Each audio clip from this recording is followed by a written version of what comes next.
The funeral home was supposed to be a sanctuary, a place where I could mourn my husband Daniel in peace, surrounded by the soft music he loved and the white roses I'd special ordered because they reminded me of our wedding day. Instead, I found myself staring into the lens of my cousin Vanessa's phone as she narrated my grief to her Instagram followers like some twisted nature documentary. "And here we have the grieving widow," Vanessa stage whispered, her voice dripping with fake sympathy as she zoomed in on my tear-stained face. "Look at those crocodile tears, everyone. She's really putting on a show." I'm Sophia Harrison, 31 years old, and I was burying the love of my life while my cousin turned it into content for her social media channels. Daniel had died suddenly 5 days ago, a brain aneurysm that took him from me in seconds. No warning, no goodbye, just gone. "Vanessa, please," I whispered, my voice hoarse from crying. "Not today." She laughed, actually laughed, at my husband's funeral. "Oh, she speaks. Everyone, say hi to Sophia, or should we call her the pretend widow? We all know Daniel was planning to leave her." My hand shook as I gripped the pew. Around us, other mourners shifted uncomfortably. Daniel's colleagues from the architectural firm, our neighbors, his basketball buddies, all watching this spectacle unfold. "Tell them about the divorce papers, Sophia," Vanessa continued, waving her phone like a weapon. "Tell them how you trapped him with your fake pregnancy scare. Tell them how he was going to run away with." Stop. The word came out stronger than I felt. "Security, please remove her." But Vanessa just got louder, projecting for her audience. "Security, she's calling security on family. This is what she does. People, pushes away anyone who tells the truth. Poor Daniel never had a chance." The funeral director approached, but Vanessa sidestepped him, her phone still rolling. The viewer count on her screen showed 3,000 and climbing. Comments flooded in, hearts and laugh emojis dancing across my husband's funeral. "You want to know the truth?" Vanessa announced. "Daniel told me everything at Christmas, how she controlled the money, how she wouldn't let him see his friends, how she—" "Ma'am." A deep voice cut through her monologue. Behind Vanessa stood a man in an impeccable charcoal suit, his expression professionally neutral. I recognized him, Robert Winters, from the law firm handling Daniel's estate. Vanessa spun around, phone still recording. "Who are you? Another one of her paid actors?"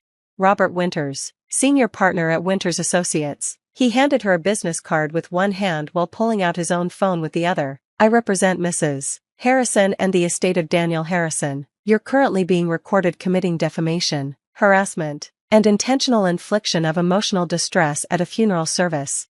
"I have free speech," Vanessa sputtered. "You have the right to speak, Mr. Winters agreed calmly, "and you'll have the right to defend that speech in court, particularly your false statements about divorce papers that don't exist, a pregnancy that was very real and tragically lost, and your claims about Mrs. Harrison's character that are demonstrably false." Vanessa's phone wavered. "You can't prove." "I can prove that Mr. Harrison updated his will 2 weeks ago to ensure, and I quote, my beloved wife Sophia receives everything, as she deserves nothing less than all my love even after I'm gone." He glanced at his phone. "I can also prove that you've been harassing Mrs. Harrison for years, stemming from a family dispute over inheritance." My heart stopped. "What inheritance?" Mr. Winters turned to me with a gentle expression. "I apologize, Mrs. Harrison. This wasn't how I planned to inform you. Your late grandfather, William Chen, left a sealed addendum to his will with instructions to be opened only upon certain conditions. Your husband's passing, tragically, met those conditions." Vanessa had gone pale. "That's impossible. Grandpa left everything to his grandchildren." "Yes, but with specific provisions." Mr. Winters pulled out a document. "In the event that any beneficiary publicly humiliates, harasses, or attempts to harm another beneficiary, their share is forfeit to the victim. Your livestream, Ms. Chen, just forfeited your entire inheritance to Mrs. Harrison." The phone slipped from Vanessa's fingers, clattering on the funeral home floor. She was still live. I could see the comment explosion from where I sat. "No," she whispered. "No, that was supposed to be mine. The portfolio, the properties, all of it. All of it now belongs to your cousin, Mr. Winters confirmed, whom you just broadcast to." He checked her phone. 12,000 viewers as a fraud and a liar, at her husband's funeral, while she's grieving a very real loss. I stood up slowly, my legs unsteady. "Vanessa, why do you hate me so much?" Her face contorted with rage. "Because you got everything. Grandpa's attention, Daniel's love, everyone always choosing perfect Sophia. And now you should leave." Mr. Winters interrupted, before I add criminal trespassing to the civil charges. But Vanessa wasn't done. She lunged for her phone, still broadcasting, and turned the camera back on me. She planned this. She knew about the will. She probably killed Daniel too. The slap echoed through the funeral home. Not from me, from Daniel's mother, Margaret, who had approached silently from behind. "How dare you?" Margaret hissed, her usual composure shattered. "How dare you accuse my daughter-in-law of hurting my son? She loved him more than life itself. We all saw it. Every day for 8 years, we watched them love each other in a way that made the rest of us believe in soulmates again." She turned to the phone, still streaming. "You want the truth about Sophia? She held my son's hand through 3 months of physical therapy after his car accident. She sold her own car to help pay for his MBA. She lost their baby last year and blamed herself, even though the doctors said there was nothing she could have done. And when Daniel forgot their anniversary because of a work deadline, she showed up at his office with dinner for his entire team." Margaret's voice broke. "She loved him, and he loved her, and if you can't see that, then you're not just cruel, you're blind." The funeral home had gone completely silent except for the sound of Margaret's quiet sobs. I reached for her, and she pulled me into a fierce hug. "I'm so sorry, sweetheart," she whispered, "so sorry you have to deal with this today." When I looked back, Vanessa was being escorted out by security, her phone finally dark, but the damage was done. The livestream had been seen by thousands, clips were already being shared, and my private grief had become public entertainment. Mr. Winters approached carefully. "Mrs. Harrison, I know this is overwhelming, but there are some urgent matters regarding the inheritance. Your grandfather's portfolio is substantial." "How substantial?" I asked numbly. "Approximately $85 million in diversified investments, plus several properties, including a vineyard in Napa and a brownstone in Manhattan." The room spun. I sat down hard on the pew. "Grandpa was rich?" "He was very private about his wealth," Mr. Winters explained. "He built his fortune quietly through decades of smart investments. He was also, it seems, deeply concerned about how money might corrupt family relationships." I laughed bitterly. He was right about that. "The livestream documentation will make our case ironclad," he continued. "Your cousin broadcasted her own violations of the will's morality clause. She won't be able to contest it." "I don't care about the money," I said honestly. "I just want to bury my husband in peace." But peace was not to be. By the time we reached the cemetery, clips of Vanessa's livestream had gone viral. #funeral drama was trending. My phone buzzed incessantly with calls from reporters, distant relatives, and strangers who'd found my social media accounts. As they lowered Daniel's casket into the ground, I turned off my phone and let myself really cry, not pretty tears for cameras, but the ugly, body-shaking sobs of real loss. Margaret and Daniel's father, Richard, stood on either side of me like guardians, while our real friends formed a protective circle around us. Daniel Jonathan Harrison was a light in this world, the pastor said. He loved deeply, laughed freely, and left us far too soon, but his greatest accomplishment, he often said, was convincing Sophia Chen to marry him. A laugh bubbled up through my tears. Daniel had said that, frequently, usually followed by waggling his eyebrows and asking if I wanted to make out like teenagers. After the burial, as people began to drift away, Mr. Winters approached again. "I'm sorry to intrude, but there's something else, a letter from your grandfather, to be given to you specifically under these circumstances." I took the envelope with shaking hands. Inside, my grandfather's careful script. "My dearest Sophia, if you're reading this, then I'm gone, and something has happened to trigger the inheritance clause. I suspect I know who and how. Family jealousy is a poison I've watched spread through our tree for too long. You were always different, quiet where others were loud, kind where others were cruel. You visited me not for what I might leave you, but because you actually wanted to hear my stories. You brought that nice young man, Daniel, to play chess with me. You never once asked about money. The others did, constantly, calculating their inheritance while I was still breathing. Vanessa was the worst, sweet to my face but vicious about you behind closed doors. She couldn't understand why I enjoyed your company more than hers. The answer was simple. You saw me as a grandfather, not a bank account. I've left you everything not as favoritism, but as justice. Use it well, live freely, and don't let the vultures make you feel guilty for receiving what you never asked for. All my love. Grandpa William. P.S. That Daniel of yours is a good egg, terrible at chess, but good for you. Take care of each other." I was crying again, but differently now. Grandpa had seen everything, had protected me even from beyond the grave. There's one more thing, Mr. Winters said gently. Your husband left something with me last week. He said if anything ever happened to him, I should give this to you. It was a small jewelry box. Inside, a delicate gold necklace with a compass pendant. The inscription on the back read, "So you can always find your way back to happy, D." He came to update his will after your grandfather passed, Mr. Winters explained. Said he wanted to make sure you were protected. He also said, the lawyer paused, clearly emotional himself. He said you'd been sad since losing the baby, and he was planning a surprise renewal of your vows in Hawaii. He thought it might help you both heal. I clutched the necklace, Daniel's last gift, and looked around the cemetery. Vanessa was gone, but her ghost lingered in the form of viral videos and trending hashtags. My private pain had become public property. But I wasn't alone. Margaret and Richard stood nearby, talking quietly with Daniel's siblings. Our friends, real friends, not social media followers, waited patiently to drive me home. And somewhere, my grandfather and husband were maybe playing that eternal chess game Grandpa had always threatened to win in the afterlife.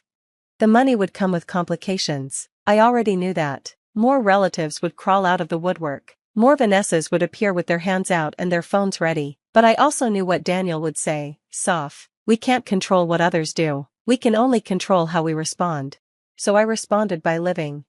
I used part of the inheritance to establish the Daniel Harrison Memorial Fund at the Children's Hospital where I worked as a pediatric nurse. Another portion went to brain aneurysm research. The brownstone became transitional housing for families with children in long-term medical care. The vineyard I kept. Daniel had always dreamed of learning winemaking. Vanessa tried to sue, of course, multiple times. Each lawsuit failed more spectacularly than the last. Her livestream had documented her own cruelty so thoroughly that judges dismissed her cases with prejudice. The last I heard, she was selling essential oils to her dwindling follower count, still bitter about the unfairness of consequences. But the real poetic justice came a year later. I was at the vineyard, learning about soil acidity from the vintner, when my phone buzzed. A video link from Margaret with the message, "You need to see this, sweetheart." It was a news segment about social media influencers facing lawsuits for defamation, and there was Vanessa, being interviewed about her cancellation. I was just telling my truth, she whined to the reporter, but apparently, you can't even livestream family events anymore without someone getting offended. The reporter raised an eyebrow. The family event was a funeral, where you accused a widow of murder while she was burying her husband. Alleged widow, Vanessa corrected. I mean, we never saw a body. The reporter's jaw dropped. It was an open casket funeral, the livestream showed. Editing, Vanessa insisted. Deep fakes, crisis actors, the whole thing was staged so she could steal my inheritance. The segment cut to legal expert commentary. This is what happens when social media narcissism meets real-world consequences. Ms. Chen livestreamed herself committing multiple crimes, created permanent evidence of her defamation, and now wants sympathy for facing the results. It's a cautionary tale for the Instagram age. I turned off the video and looked out at the vineyard, rows and rows of vines that would someday produce wine Daniel would never taste. But there was peace here, finally. The vines didn't care about viral videos or trending hashtags. They just grew, season after season, turning sunshine and soil into something beautiful. My phone rang. Mr. Winters. Sophia, I wanted to let you know that Vanessa's latest appeal has been denied. Also, the foundation has received a rather substantial anonymous donation with a note saying, "For Daniel," from someone who wishes they'd been kinder. The handwriting looks familiar. I smiled. Let me guess, one of the relatives who piled on during the livestream? It seems your cousin's public cruelty had an unexpected effect. It made others examine their own behavior. Sometimes shame can be instructive. After we hung up, I walked through the vineyard to the small memorial I'd created for Daniel, a bench under an oak tree where we'd shared a picnic on our last visit here together. I wore the compass necklace every day, and true to his promise, it helped me find my way back to happy. Not the same happy, that was gone forever, but a new kind, quieter and deeper. You'd laugh at all this, I told the tree, the sky, the Daniel-shaped hole in the universe. Your nutjob cousin-in-law going viral for being terrible. Me, suddenly rich and trying to figure out how to help people with money I never expected. Your mom taking up kickboxing because, and I quote, "I need to be ready if anyone else disrespects my daughter-in-law." The wind rustled through the oak leaves, and for just a moment, I could almost hear his laugh. Vanessa had been wrong about everything, but most wrong about this. Daniel had loved me, Completely, messily, beautifully, no amount of live-streamed lies could change that truth. And Grandpa had been right, the best revenge against people who see you as less than human is to live so fully, so generously, so authentically that their bitterness becomes its own prison while your kindness sets you free. The compass around my neck caught the light as I headed back to the house. North pointed toward the future, uncertain but no longer unnavigable. Daniel had made sure of that. Even in leaving, he'd shown me the way forward. Back at the house, I found a package on the doorstep. No return address, but I recognized Vanessa's handwriting. Inside, a letter. Sophia.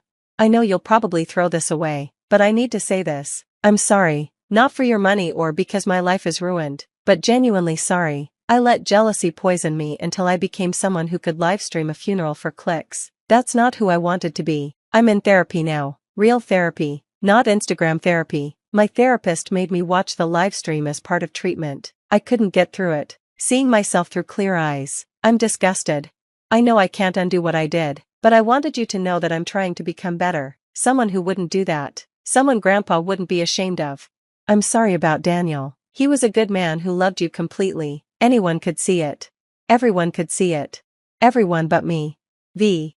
I sat on the porch, reading and rereading the letter. Then I did what Daniel would have done. I chose grace. Not reconciliation, not forgetting, but the simple grace of believing people could change. I wrote back. Vanessa. Thank you for the apology. I hope therapy helps you find peace. Live well. Sophia. That night, I dreamed of Daniel for the first time since the funeral. We were in the vineyard. Older, grayer, laughing about something. When I woke, the grief was there but softer somehow, loss with love mixed in, like soil enriching the vines. Vanessa never contacted me again, but I heard through family that she'd deleted her social media, gone back to school, become a grief counselor. Sometimes our worst moments can redirect us toward our best selves. Sometimes it takes losing everything to find out who we really are. And sometimes, a grandfather's wisdom and a husband's love can protect us even after they're gone, leaving us rich in ways that have nothing to do with money and everything to do with knowing we were truly, deeply, unconditionally loved. The compass still points north. I still find my way back to happy, and somewhere in the vineyard, new life grows from old roots, proving that even after the hardest winters, spring comes again. Just different, but still beautiful. Still worth living for.